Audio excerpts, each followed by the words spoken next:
Hey there, Duke fans. Welcome to episode 432 of the Duke Basketball Report podcast. I am Jason Evans. These are crazy times, folks. If you thought the transfer portal and name, image, and likeness were bringing big-time changes to college sports, well, allow me to introduce you to the super conferences. The Big Ten's move last week to grab USC and UCLA has sent seismic shockwaves through the upper reaches of the NCAA, and it's put the ACC on notice that we may be next. There's talk that UNC, Clemson, Virginia, and who knows who else could be on the move, and Duke appears to be in play, so to speak. Of course, the ACC's grant of media rights, which is not up until 2036, makes it very difficult for anyone to leave the conference right now.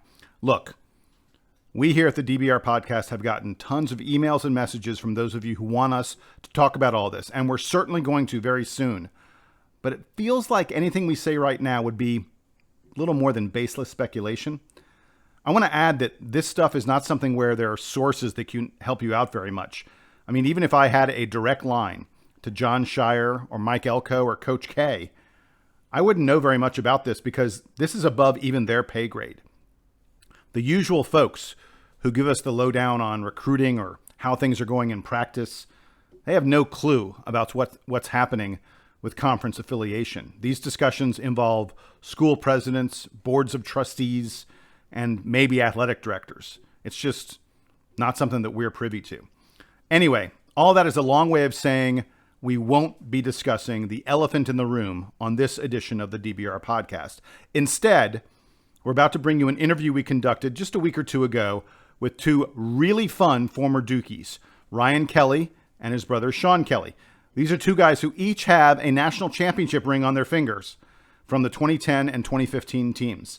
And as you can imagine, the sibling playfulness and rivalry on display in this interview makes it one of the more fun chit-chats we've had in our history here at the DBR podcast. So without any further ado, I invite you to enjoy our interview with the Kelly brothers.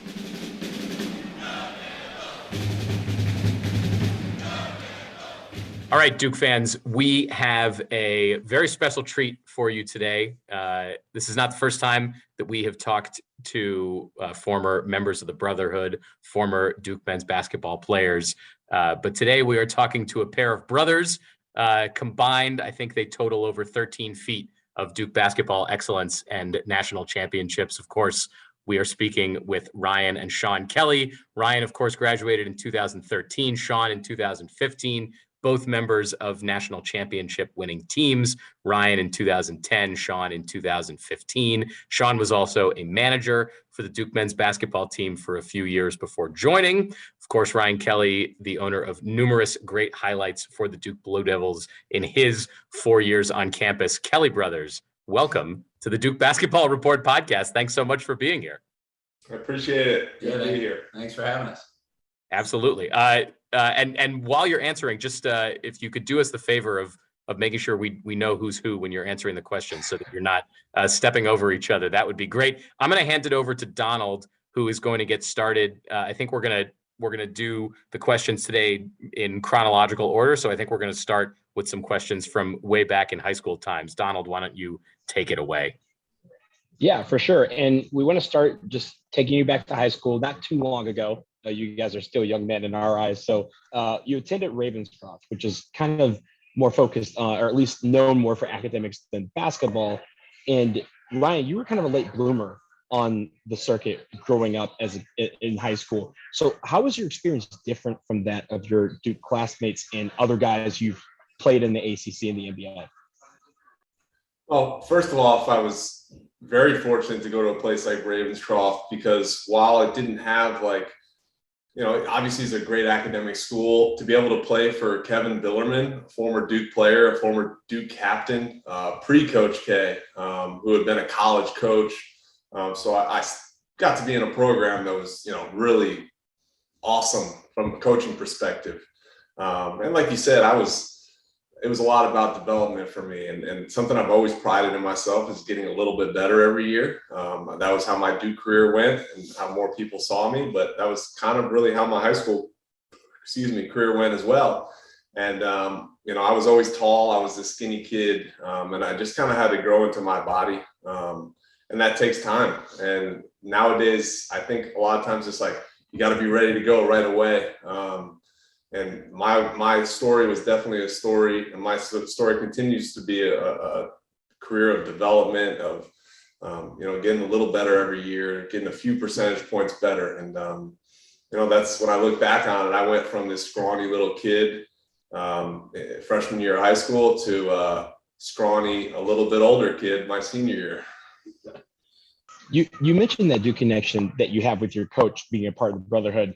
You committed to Duke pretty early on in your senior year, a little bit earlier than most people do. Did that help in your process? And just what made you feel so confident about knowing that Duke was the place for you? Honestly, at the time, it didn't. We grew up in North Carolina and Raleigh for most of our life after moving from New York. And my mom was the principal of the elementary school at Ravenscroft, and then eventually the head of the entire school. And we come down into ACC country, everybody has a favorite team. And thankfully, some parents would often give my mom a couple tickets on like a Wednesday night game or something like that and say, we can't make it, you can go. So we always said, we're fans of whoever would give us some tickets. So we would, we'd go to NC State, a Wake Forest, a UNC, a Duke game. But also that was awesome to be able to just experience all of that. And then when it came time to being recruited by some awesome schools that were a great match academically and with basketball, my coach, Kevin Billerman, he was not pushy in that sense at all. I took all my official visits. I met some awesome people as players, coaches. And honestly, I always tell the story. It really was like a gut feeling. And I always made sure when I went on my visits, I played pickup with the team. I don't even know if you can do that now or not. I don't know what the rules are. But back then, I would play pickup with the team wherever I made my visit. And most places I went, the team clearly have been told by the coach, like, get Ryan the ball, make sure he gets shots, make him feel good.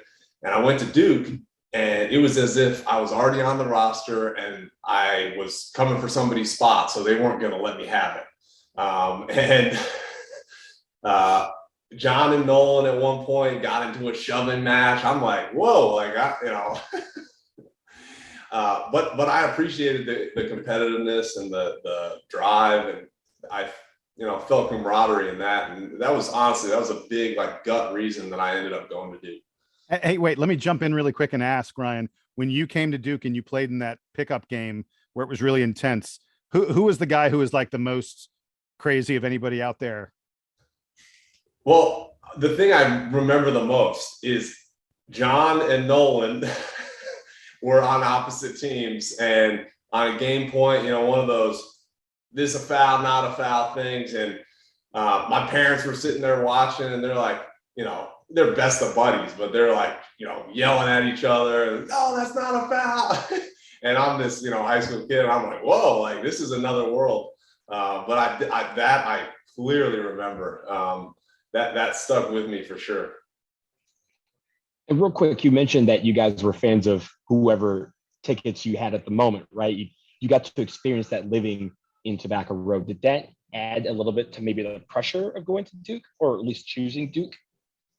I wouldn't say so. I had obviously a super supportive family, who both our parents being in academics, they felt like academics was just as important as the game. So once the opportunity, and all the schools were great academically, but Duke, is awesome in that front. So to be able to get a Duke degree was something that they thought would be an awesome opportunity. And I mean, the funniest part was, as I went on, a lot of my high school classmates went to UNC, went to NC State, Wake Forest, and they were probably the ones that were yelling at me or cursing at me the most once the games rolled around.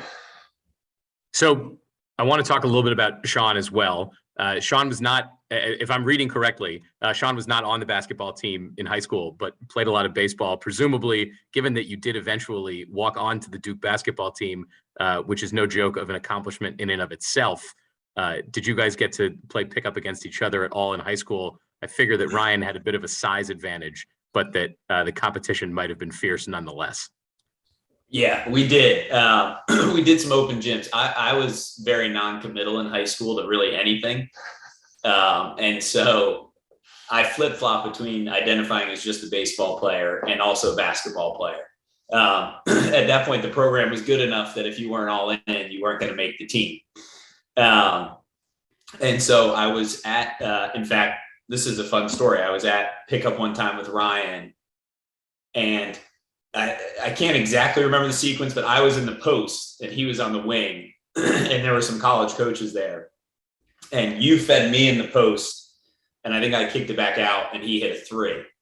And one of the college coaches that was recruiting him at the time, an assistant, wrote us both letters, separate letters, because they want to feel, they want little brother to feel engaged too. And made mention of the fact that it seemed silly that the 6'11" guy was post feed in at time 6 foot guy, and that we had a flip flop. But we did play a little bit together.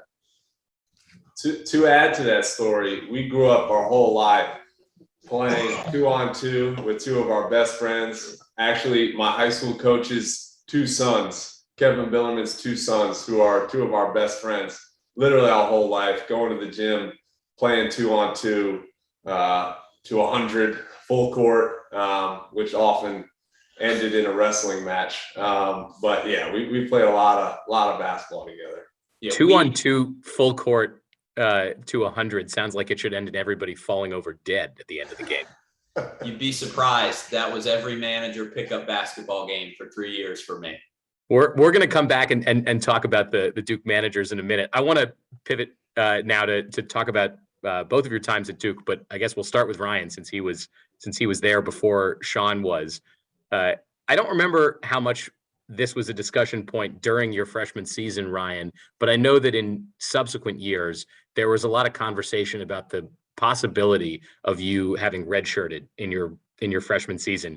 Can you tell me a little bit about if that conversation existed at all during your freshman year, what that was like, and you're now, having gone through that whole experience, looking back, what you would have thought about that at the time? Yeah, so it never was a conversation with me. Who knows if my parents had that conversation with coach or anything like that. In retrospect, I was not physically ready when I came to Duke. But from a mental state, I don't know that I would have accepted it. I still felt like I was a really good player. I was, player of the year in North Carolina. I was a McDonald's All-American. But like many a player that goes to Duke, you get there and realize, well, every single one of these guys is all that. So I definitely had that realization, but it really wasn't on my mind. It wasn't something that came to me. Again, in retrospect, I probably needed to. I needed to get my body in a position where I could stand up to the strength of ACC basketball. But at the time, I don't know that I would have jumped on board. I was stubborn. I am a stubborn guy. That's had gotten me to that point. So that's not an easy thing to accept if it wasn't something that was expected. Hey, Ryan, I want to go back to your 2013 season really quick. And that was sort of the last Coach K team that had a lot of veterans on it. Sort of starting after that, Duke gets much more into one and done freshman kind of players. And obviously you were hurt a lot of that year. How much do you think your injury affected that team's chance to win another I know you won a national title in 2010. You didn't play as big a role, obviously, on that team as you did later on in your career. But, I think a lot of folks feel like that 2013 team was robbed of some things when you went down, and it hurt some chemistry. Just talk us through that a bit. Yeah, the NCAA tournament is so unpredictable. But we certainly would have had a chance. When I broke my foot, that was the second time I had broken my foot. Beginning of January of that year. And I had been playing really well. I started the ACC off really well. I feel like it might have been against Clemson when I broke my foot. And I believe it's just wild. At that point, I think I outscored Clemson at half myself. I had like 17 or 19 points and we held them to like 15 or something. But I was playing really well and I broke my foot right before half. But then it was this huge decision. about coming back and trying to play, or whether I had surgery and surgery was going to end my year. And it was basically have surgery, recover, and I'd be ready to do pre-draft stuff for the NBA draft, or, let it rest, try and come back and play on it. And inevitably, after about 20 doctors having a look at it, I found one who said, if you were my kid, I'd tell you to go play. It's your senior year. So I listened to that one, and, obviously had the biggest game of my career coming back, but my foot was still broken. I had a couple of good games, but my body just deteriorated as we rode into the ACC tournament and the NCAA tournament, and I wasn't able to be myself.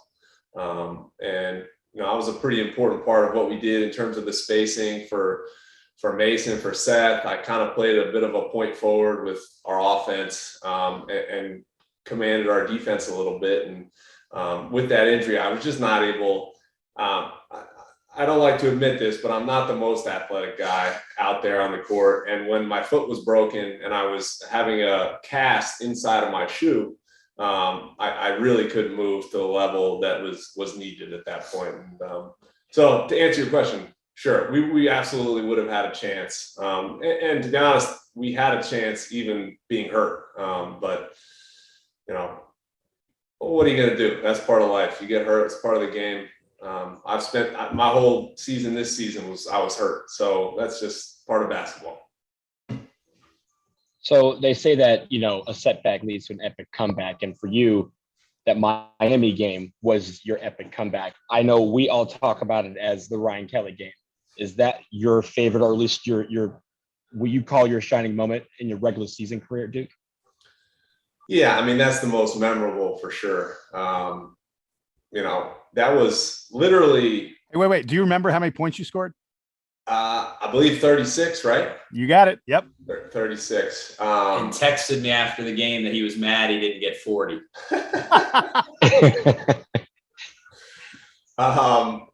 Yeah. So it was only a couple weeks before that I finally made the decision that I was going to try and come back. Like I said, I was talking to all these doctors. It was a big decision, talking to the training staff, the coaches, and they were obviously super supportive of whatever I did.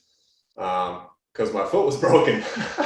And I had a screw. So I had a screw from my first broken foot in my fifth metatarsal. And the bone broke again. And the screw was just like doing a windshield wiper in the middle of my bone. So once I decided to come back, not nice. Once I decided to come back, I was like, all right, let's go for it. But it was like a slow ramp up because I couldn't move. They had to get that, like I said, a cast that kind of looked like a clamshell that went around my foot. And then I had to stuff that in my shoe. That was just awful. I still have scars on my feet to this day, a foot to this day because of it. But I only practiced one time the day before the game with the team, literally one time.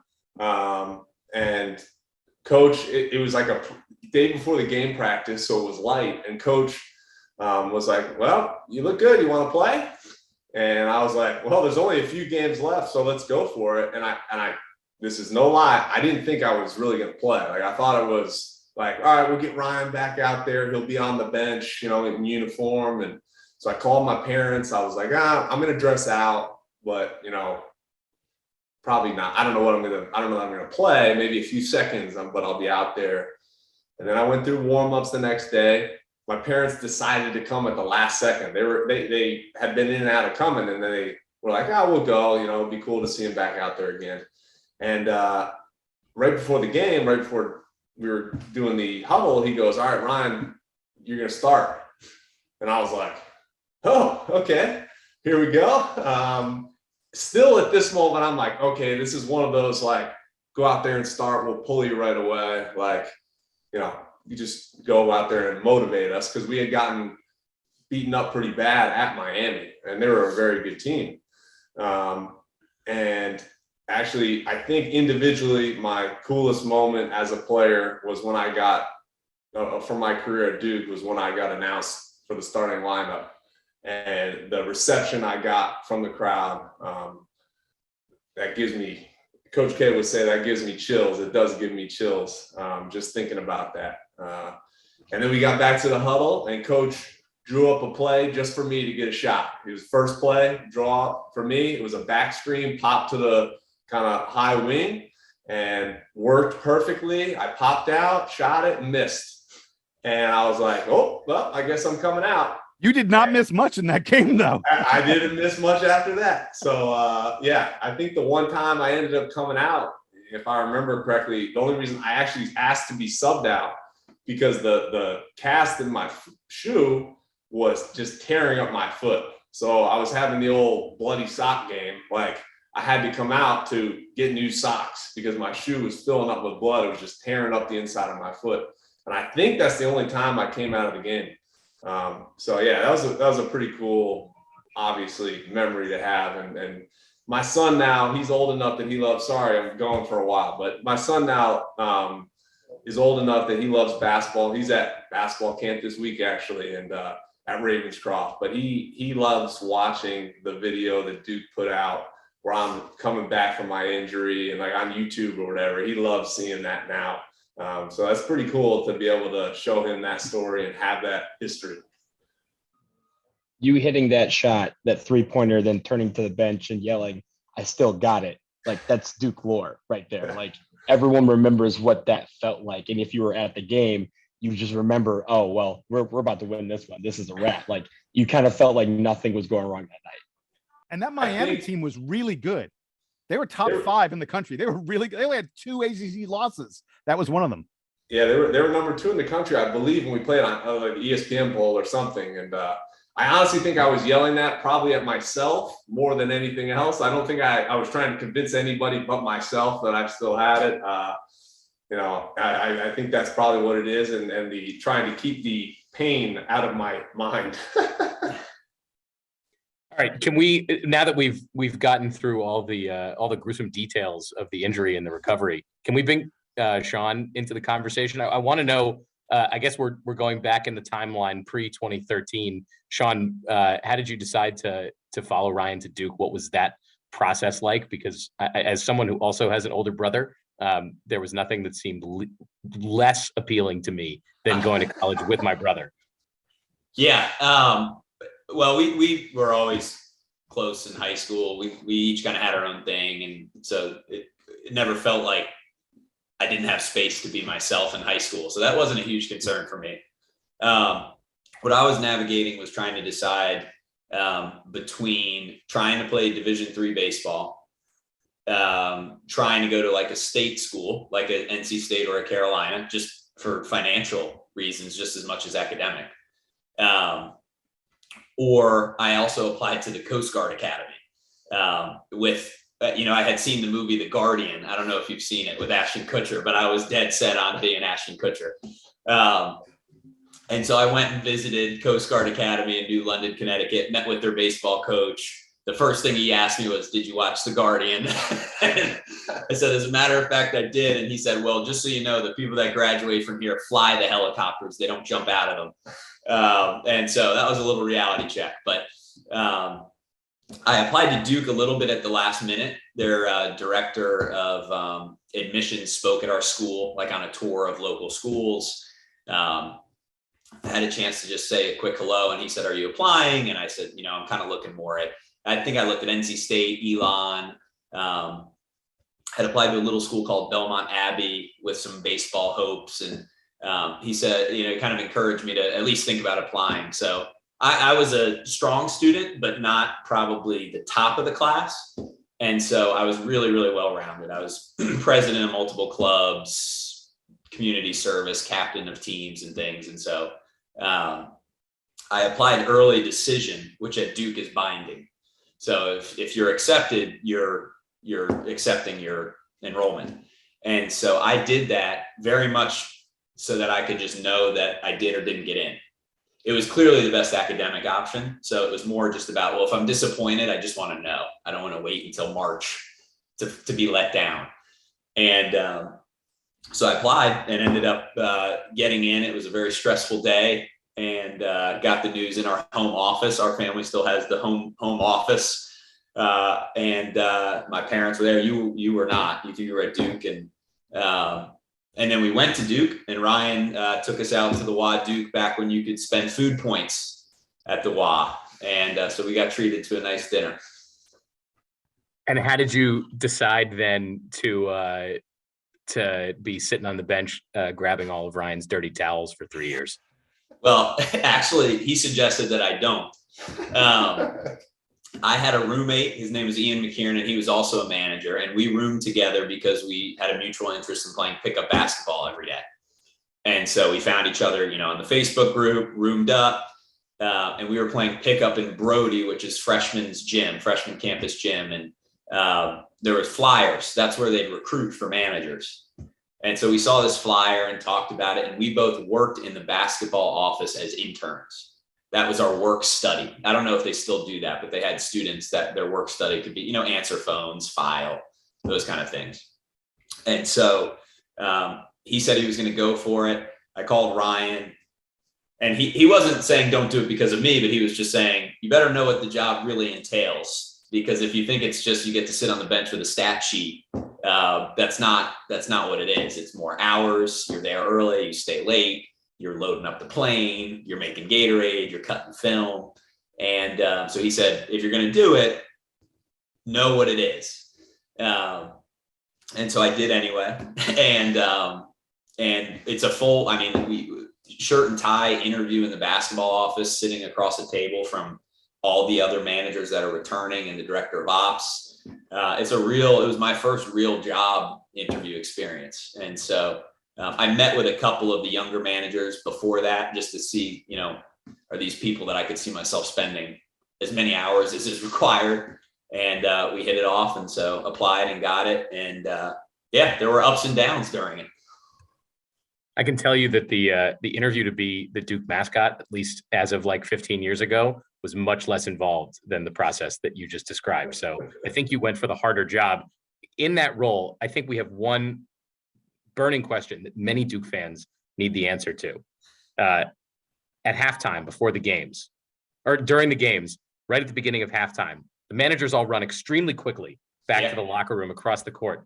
Can you explain to me the whole meaning behind that sprint that seems very dangerous? Yeah. So there's a couple of reasons. One, the job of managers is to have everything ready before anybody needs it ready, so that you're not interrupting the flow of planning, communication.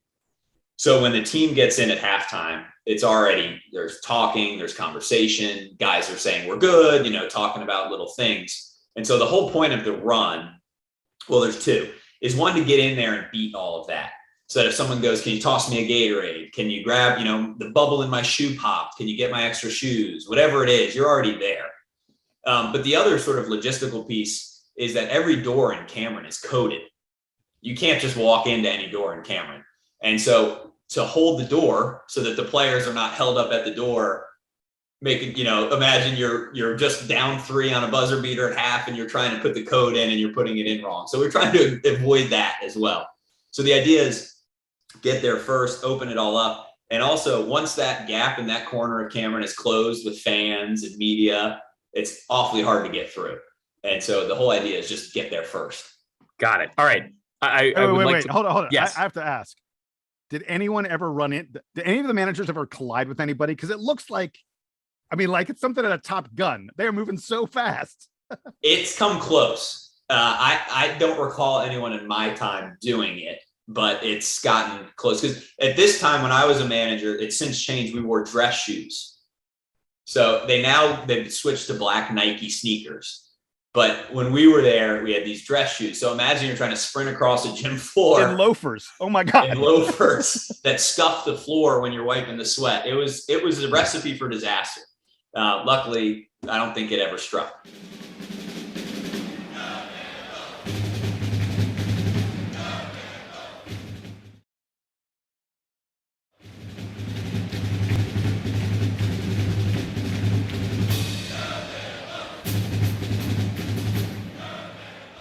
So Sean, you eventually joined the team as a walk-on in your senior year. And I don't know how much credit you want to take, but the team did win the national championship that season with you finally in uniform. So we'll let you hash it out here officially. Which of the championship teams that you two played on was the better one between 2010 and 2015? I've heard this argument before, not between us. We haven't had this argument. You have to have this argument. I don't care what anyone else says. This is the official Kelly family take on this question. I have a hard time seeing anybody stop Jahlil Okafor, even Zeus. I see quite a bit of veteran leadership on our squad that have been through it. And obviously, it's hard to argue between national championship teams. We both won it all. We were still in a time where a lot of veteran teams out there, and we had to fight through a lot of veteran teams. You were going through some younger teams, some guys who hadn't been there as much. Wisconsin? Yeah. Come on. And Frank Kaminsky, Sam Decker, Koenig? No. Come on. I would say that people forget how veteran laden the 2015 team was. Quinn Cook was phenomenal. I will continue to sing his praises till the day that I die. Matt Jones and Emil Jefferson were phenomenal leaders that also contributed on the court. That's a really important balance. Marshall Plumlee came on during the season. Those were our four kind of vets with our four freshmen, because that was the 8 is enough team. And so, and you and me and me, just making sprint times. Okay. So Ryan, Sean, I do want to ask one more question about specifically your time at Duke. And then I want to get to some stuff about what you guys have been doing since then. But you, in your Duke career as a player, attempted one shot, I believe. It was a 3-pointer. That's right. Take me through the story. Ryan told us the story of the 36-point game against Miami. I want the story of Sean Kelly's one field goal attempt in a Duke uniform. It's one perfect disaster, I can tell you that. Early in the season, we might have been playing Presbyterian, I can't remember, but one of those smaller schools. And at halftime, you typically have an idea in those games if you're going to get to go in as a walk-on. But this is my first year early in the season. So I'm like, Coach may never call on me because he has no idea what I could, bring in these kind of cleanup minutes. So I get checked in.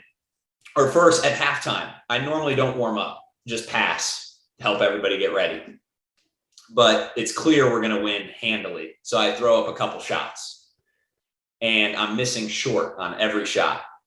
So in my mind, I go, when you check in, if you get the chance, don't miss short because you're tired. You're just emotionally tired from the whole scene. So I check in and I'm on the left wing. I'm deep, diagonal from the hoop. And it gets swung over to me. I don't even remember. Maybe Nick Pagliuca swung it over or something. And I caught it. And I was like, you shoot. This is why you're here. You get in this time and you shoot. So I launch it. And I remember in my mind going, don't miss short. What I did not take into consideration was the first time you play in front of that many people in a loud gym that are really, really excited, your adrenaline is like on max. And so I let it go and I put it up and I remember looking up and going, that's a bucket. I've done this a million times. That's it. And airballed long. And so I was at an angle that there was no backboard to catch. It was like a perfect little rainbow, just a little long. And I remember being just inconsolable after the game and going up to my dad was there and he came up and he goes, Sean, anyone that's played basketball shot an air ball. And now I coach kids and I tell them all the time, they get embarrassed when they shoot a bad shot. And I go, guys, I'm 0 for 1 with an air ball. It's going to be okay. I love it. Great story. All right. So like I said, I want to get to the post-Duke career. Ryan, I want to start with you. You played in the NBA for a few years, a couple really successful years with the Lakers. I think you were on my Atlanta Hawks for a brief period of time. Talk about the transition because, man, they're playing adult men ball in the NBA, aren't they? They definitely are. Yeah. When I got drafted by LA, obviously an awesome day. And it was neat to be going, it's different. College and the NBA is different, but when you think of the Lakers, you think of places like Duke. So I felt like that was a pretty nice natural fit where I had experienced both the love, the adoration, and the hate that comes with playing at a place like Duke. And similarly, that's how it was with the Lakers. Unfortunately, the 3 years I was there, we just weren't very good. I went to a team with Mike D'Antoni that was an awesome fit for me. Kind of had the first month or two where I wasn't playing a ton, and then he was very clear, like, we're going to start playing you in December. Got around Christmas time, started playing, and had a pretty good rookie year where I shot it decently well, and felt like I could have a career, and signed a 2-year deal to come back. And then they made a change in coach to completely different style, which is part of the game. And kind of transitioned to, at the time, my second year, I actually started a lot of games for us. But at 6'11", I started as small forward, just because it was what we needed. And I remember seeing it's not really a stat, but a compilation of numbers that were, they had like the average height for each position, the range of the normal, height for each position in the NBA that played significant minutes. And there were 2 outliers for small forward minutes. One was myself, and the other was Kevin Durant. And I was like, oh, I think I'm pretty good, but there aren't many people in the world that have ever been Kevin Durant. So I wasn't in a great spot. But as my dad would always say, he says to this day to us, producer perish. So I didn't play well enough to keep that going, and kind of had to make the transition on to playing overseas, which I continue to do. Yeah, and take me through just really quickly a little bit of what your overseas career has been like. You're in Japan now, is that correct? I am, yeah. I spent a year in Spain in the ACB on a team called Real Betis. The ACB outside of the NBA for a country league is about as good as it gets. Obviously there's Euro League, the compilation of multiple countries, but just from a countries league, the ACB is right below or below the NBA. I think as that next level. And I personally played decently well. I was one of the leading scorers in the league, but my team did not do well. Overseas, that tends to be really the end all be all. And when I went there, the goal was to get back to the NBA. It was not to stay in Europe. So my team did not do well enough that I was going to have an opportunity to come back to the States. And I had played periodically in the D League at the time, the G League now, and statistically done very well. So I didn't want to, try and grind it out there after I had put up really good numbers doing that already. That wasn't going to be the difference maker for me. And got the opportunity to go play in Japan, which at the time was like a really growing league. The Asian market obviously has China, South Korea. It's really blown up from a basketball perspective, and I kind of hit it right at the right time, and took the opportunity. I thought it would be fun to really be kind of a main cog on a team where could be very aggressive offensively and work on my game, show a lot of new things. And the league has grown a bunch even in the years that I've been there. So it's been a lot of fun. I've enjoyed it. I've enjoyed the culture, the experience of being in new places. In Spain, I lived in Sevilla, southern Spain. Lived in a soccer player's house with a pool and the whole deal, hot tub. So there was no complaints there. And awesome to live and play right in Tokyo, play in Shibuya in Tokyo, right in the heart of Tokyo. So pretty cool experience for me, for my family, my kids. And get to play the game that I love and do pretty well doing it. So it's been fun. Have you thought at all about what comes after basketball? I mean, I know you're not exactly close to winding down yet, but have you thought about, that phase of your life? Yeah. I always say that, I've been very fortunate and blessed to come from an awesome family, with 2 awesome parents, brother, sister, to have graduated from Duke with a degree in public policy and certificate of management studies, marketing and management studies. I've always known that I've been very blessed, and I've never fully wanted to think about what's next, only because I know a lot of guys don't have all that stuff, right? They have to be all in on the game. It's their livelihood. But as I've started to get older, hitting 31, you have to start thinking about that. Not that that's old, but just, towards that middle, late part of your career as a basketball player, hopefully. And so, yeah, beginning stages of starting to figure that out. I won't leave anything, I won't say anything too, but any of you Duke fans, you're more than welcome to DM me and give me a really great high-paying job if you like. Hey, Sean, how about you? What's your Duke career been? I think you're following your parents' footsteps and you're an educator, right?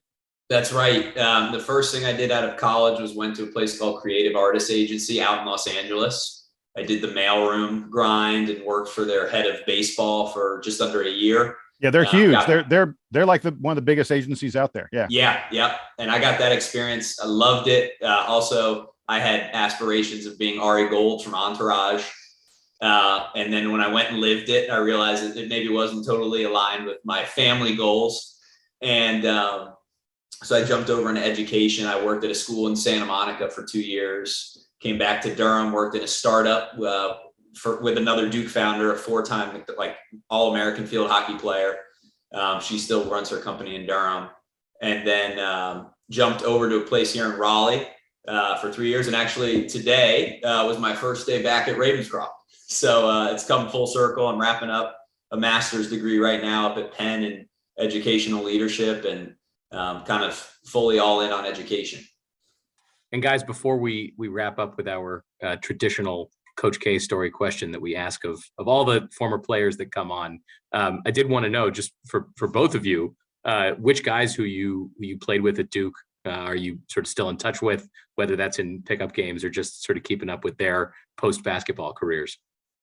We'll have the same for one at least. Yeah, Andre Dawkins. We were both in each other's weddings. He's one of my best friends. I won't, everybody listen to this podcast. You can always listen to Andre's pod as well. It's not one or the other. You can listen to Andre's pod. We're supporters of the whole Duke basketball podcast family. If that's Andre Dawkins, Sheldon Williams, JJ Redick, it's, if you got a Duke degree and you like basketball, it seems like you have a podcast these days. Yeah. So. It's true. I'll have one next. Don't worry. Everyone, we laugh, but when I graduated, there was an old NCAA commercial that says 99% of athletes go pro in something other than sports. The year I left Duke, I was the only one who went pro in something other than sports. Everyone went to the NBA, even the one and dones and Quinn. And so our lifestyles were very different, as you might imagine. But when guys came through LA, I try to see them if they played the Lakers. And now I go back to K Academy every year. And that's like a great check-in. I saw Quinn this year. I saw him at a game this year. Quinn is by far just the guy that I give the most credit to sort of giving me a shot to be on that team and help me get there physically. I check in with Matt Jones from time to time. Marshall and I recently just connected on LinkedIn because he's headed to Harvard Business School, which I shouldn't be surprised, but I'm super proud of him. And so, regularly, it's not a weekly phone call or anything like that, but we stay in touch, especially with social media now. That's made it a lot easier. All right, guys, it's time to wrap it up. And this is how we wrap up all our interviews with former Duke players. Ryan, I was actually going to do something different and ask you for a John Shire story because we are now transitioning. I usually ask for the Coach K story, but you kind of told one with the story of, when you were visiting Duke and him and Nolan going at each other in the pickup game. So I'm just going to ask you guys for your best Coach K story, something like where he motivated the team in some crazy way or whatever else it may be. I tell you what, Sean, why don't you go first? Yeah, I'll give you kind of two quick ones. The first was when I made the team. It was basically I was told that I made the team, and then it was like you're playing pickup the next day. It was a very short transition, and so early on, I was the 10th man. Emil had been hurt, and the other walk-on Nick Pagliuca had a really big internship, so he was out that summer. And so I literally just dropped into 10th man. I mean, imagine going from just a kid that's in college to go guard Grayson Allen or whoever. And so we had a practice. I was so committed to just knowing every position and every play. I knew that because the roster, just the way it was structured, I might have to go with the fours for something. And so there was a practice. We wrapped up and we were sitting all on the bench in the practice center. And coach said, I won't remember it verbatim. I probably like blacked out in joy when he said it. But he essentially said, if everyone did what Sean did today, we will be really good. And what he said I did, it wasn't about playing, but he said, Sean knows exactly what he is and is not, and what he is supposed to do and what he's not supposed to do. And he does exactly what he's supposed to do. So I never tried to do anything more than exactly what was needed from the walk-on that got dropped in yesterday. And so the larger point was we have a really talented team, which he obviously saw early on, but everybody has to be willing to accept a role on the team and be really, really good at that role for it to gel.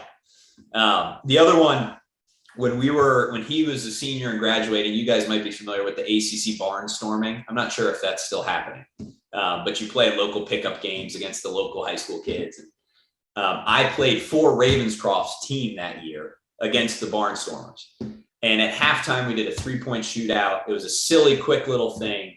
And I ended up in an overtime match, basically, with Scott Wood from NC State. And the overtime was one shot from the red volleyball line. So it was like deeper than an MVP. It was a chuck. And he missed. It was just one, sudden death. And he missed and I made it. So I won the 3-point contest. And it made the little local paper because local, high school kid. So weeks later, I'm at K Academy. And I'm sitting at the scorer's table working as a manager, taking stats or something. And someone made a play that was pretty athletic, which you don't regularly see at K Academy. In the most respectful way I can say that. And so I said, wow, it's not, you don't see that every day at K Academy. And he was sitting, I wasn't saying it to him. He just was in the vicinity sitting at the scorer's table. And he turned and he said, it's not every day that someone beats Scott Wood in a 3-point contest. And just dropped the mic. And I had no idea that was even on his radar. And I remember thinking, this guy knows everything. He's everywhere. So those are my two probably favorites. All right. What you got, Ryan? Bring it, baby. Yeah, I'll give two. I mean, I know we brought up this Miami game a few times, but just the soundbite or seeing in the video him saying, that was, I think he might have at the time, he was probably being a little nice, but I think at the time he said it was the greatest performance in Cameron or one of the greatest performances in Cameron's history. Having that soundbite is pretty cool to be able to share with people. And not that I'm boasting, but I'll boast to my son. I'll hide this. I'll say I had 40 something to my kids when I get a little older. That, and then just a small little every once in a while. So before the game, we have the assistant coach would write stuff on the board about the other starting five, the other players, all those things. And coach would be out in the coach's locker room, kind of the coach's meeting room. And then the assistant coach would finish. We'd kind of be sitting there, and then he'd come in and he'd talk. Most of the time, we'd put up, a word like pressure or whatever, and you just talk about what we have to do. It was more motivational. But my favorite times, it wouldn't happen often. If it were a big game or you feel it, he'd come in and he'd be very determined walk, and he'd come in and he'd just look around at everybody and he'd just scream like a primal scream, like, ah, and everybody would just get up and just start screaming and jumping up and down. And, he's an older guy. He's had his hips done. I mean, the whole thing. But in those moments, you always knew it, but he just wanted to win so bad. And he took you with him. And as a coach, there's not every coach can say that from a motivational perspective. I mean, he's obviously a great coach when it comes to X's and O's and all those other things, but how he just brings the team with him with his desire to win. I always love those moments. They're like, you're so into it, but you're also smiling because you feel how much he's into it. And again, it wouldn't happen often, but when it did, we didn't lose many of those games. Hey, Ryan, really quick before we go, John Shire obviously was a teammate of yours. Tell me your reaction when you heard that he was going to get the job, and what do you think about him taking over the program? I mean, I was super pumped. Obviously, very cool to have played with the guy. And he was a great teammate, a great leader for us, just like a rock, man. He would just, he showed up every day. And to have kind of transitioned from being on the staff and then to be the head coach, like he was already such a big part of recruiting. And as we know, that's obviously you have to be able to coach, but that's a starting block for a great program like Duke. You have to bring great players in. And that transition was already going to be, you just knew that was going to be successful. And it just literally had just come off seeing Coach K, from the coaching side of it, being in those meetings. And obviously he's going to be his own person, his own coach, but you got a chance to play for and then work under the greatest coach of all time. He's obviously some amazing stuff's gonna be in that brain from him. So I'm super pumped. I think the transition, obviously he's got to take control of the program. It's not going to be exactly the same. You see like new hires. I think not long ago they had the GM that now is going. So there's going to be some changes and just the shift in college basketball and NIL and everything. I think Duke has really been ahead on that. And with John being a younger coach, somebody who's not so far removed from having played, I think he's really accepting and growing fast with that as it grows. So I'm excited for him. Obviously, if you have a third or a fourth or whatever of Coach K's career, you're a Hall of Famer. So obviously as just fans, there's high expectations, but he's going to do great in the short term and the long term. Well, Sean and Ryan Kelly, thank you so much for taking the time to speak with us today, walking through your Duke careers, your impressions of the program, all that kind of stuff. I think it was a lot of fun. So we appreciate you being here, and best of luck in whether it's back at basketball or back in the classroom or at the academy of some sort. We wish you guys nothing but the best and hope to see you at a lot of games at Cameron Indoor in the future. Thank you. And guys, I'm going to quickly plug one thing to Duke fans, and I appreciate you guys giving me a second to do it. On November 6th, I'm running in the New York City Marathon, raising money for the Jimmy V Foundation, partly to honor Coach as he retires, among just other people I know that have battled cancer. I think we all know people. So I'm fundraising to do it. I'm raising right through Jimmy V Foundation.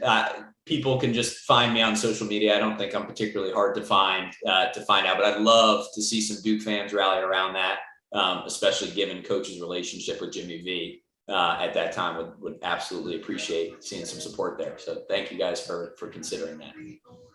And for people out there, we will include that in the show notes as well. So whenever people get this episode, you can click right there and go straight to that webpage. That's going to be awesome. Looking forward to I've done a half marathon before. A marathon is another beast. So kudos to you for even taking on that challenge, man. That's awesome. I ran my first half yesterday and I'm hurting today. Well, good luck with that. Yeah, we'll definitely have the link in the show notes. So hopefully listeners can check that out. Guys, good luck. And hopefully we'll talk to you again sometime.